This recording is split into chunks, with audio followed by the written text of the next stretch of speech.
Pada kesempatan kali ini, saya akan membahas secara singkat tentang apa itu sosioinformatics dan kenapa sosioinformatics ini penting. Apa yang akan saya bahas dalam video ini merupakan elaborasi atas artikel yang ditulis oleh Rob Kling yang berjudul What is Socio-Informatics and Why Does it Matter? Pada dasarnya, term sosioinformatics sendiri adalah kosakata baru yang disepakati digunakan oleh peneliti sejak sekitar tahun 1996. Sebelumnya, term yang digunakan sangat bervariasi seperti social analysis of computing, social impacts of computing, information system research, dan behavior information systems research. Secara definisi, sosioinformatics didefinisikan sebagai studi interdisipliner tentang desain, penggunaan, dan konsekuensi teknologi informasi yang memperhitungkan interaksinya dengan konteks kelembagaan dan budaya. Pertanyaannya, kenapa hal ini penting? Ketertarikan peneliti terhadap riset sosioinformatics berawal ketika terjadinya anomali dari hasil analisis produktivitas bisnis yang disebut dengan productivity paradox.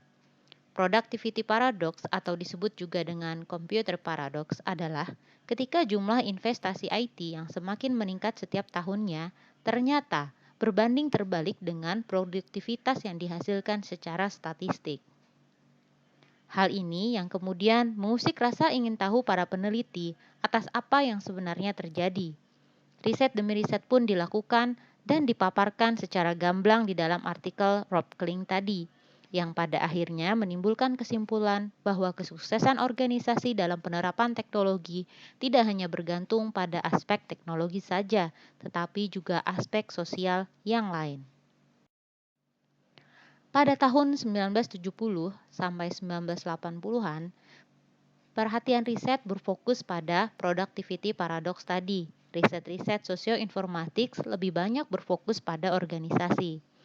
Akan tetapi, seiring dengan perkembangnya zaman, riset-riset sosioinformatics menjadi lebih bervariasi, sampai pada meliputi fenomena-fenomena sosial lain terkait IT, termasuk di dalamnya social life.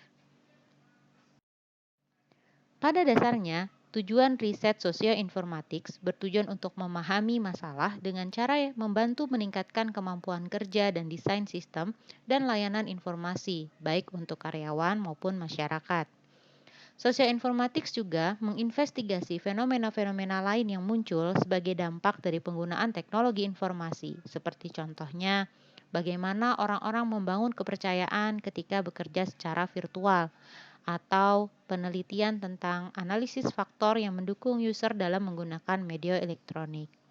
Beberapa key konsep di dalam penelitian sosioinformatics termasuk di dalamnya adalah social context, socio-technical configuration, work-oriented view, dan lain-lain. Salah satu case yang menarik yang didiskusikan di dalam artikel Rob Kling tadi adalah kasus Electronic Journal ETAA dan EZCBS. Pada dasarnya, kedua jurnal ini memiliki banyak kesamaan, seperti berbasis web, menggunakan peer review untuk memilih artikel yang berkualitas, melakukan posting artikel untuk direview secara publik sebelum diterbitkan secara formal. Keduanya juga sama-sama mulai berdiri sekitar tahun 1997-an dan sudah selama 18 bulan berjalan dengan pola yang dilakukan ketika penelitian ini dilakukan. Kedua jurnal ini memiliki cara yang unik dan menarik tentang bagaimana visi pembuat mereka dalam menarik penulis untuk mengirimkan artikel yang berkualitas tinggi dan untuk memastikan bahwa hanya artikel yang benar-benar berkualitas yang diterbitkan.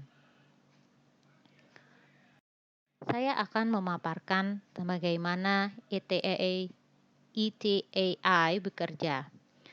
Artikel yang disubmit ke ETAI akan melewati dua fase proses review. Setelah disubmit, artikel akan didiskusikan dalam sebuah forum dengan kategori New Journal Articles.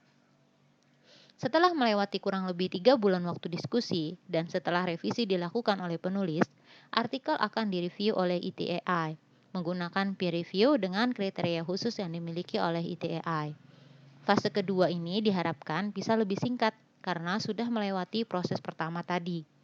Selama seluruh proses review, artikel tersebut sudah diterbitkan dalam First Publication Archive, ya dibandingkan dengan publikasi sebagai laporan bagi Departemen Teknologi. ITAI dibagi menjadi beberapa bagian topik. Setiap bagian memiliki editor sendiri. Situs web ITAI memiliki bagian diskusi publik yang ditautkan ke setiap artikel yang dikirimkan.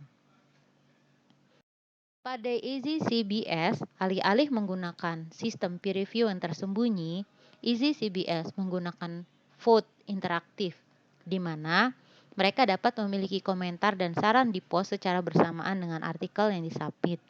Alih-alih diskusi panjang yang dilakukan selama berbulan-bulan dan bertahun-tahun saat artikel dikirim ke jurnal dan menunggu publikasi, EasyCBS mengizinkan siapapun untuk mengirim surat dan mengizinkan penulis untuk menjawabnya segera.